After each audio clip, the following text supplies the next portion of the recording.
Perspective and power are important elements. Think about who is speaking in your story, and who are you when you are narrating a story, and what is the identity of the audience. So even if the story remains the same, every telling of the story changes based on which kinds of identities are being mobilized in a given situation, right? So that this is a matter of perspective. For example, the main protagonist speaking in a story conveys a particular view of the story. It's like watching a film, right? Sometimes we don't realize that we are looking through the eyes of the camera. But suddenly, if you change the position of the camera, you get quite a different view of what is the room or the scene.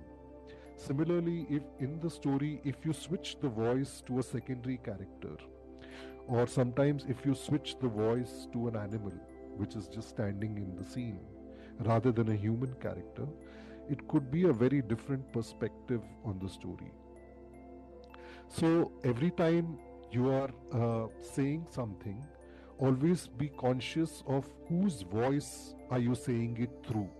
Your own voice as a storyteller, or the main characters, or the secondary characters, or sometimes an object is witness. So think about the words are coming through which kind of identity. So whatever the story is, it has to be filtered through a social identity, and that filtration or representation through a particular identity shapes how the story produces meaning, and how the story, how listeners construct meaning out of the story. And because it's always through an identity, storytelling is never neutral. Every narrative in your story often carries assumptions. So, if I am telling the story as a male person, then there will be some amount of gender assumptions encoded in the way I see the world. And perhaps if a woman or a person from another sexuality tells the same story, then their assumptions or their perspectives would be quite different. So try to remember and reflect on whatever social identity is conveying the story. What are the values associated with that identity? What are the power dynamics? What is the status of that identity in the society that you're addressing?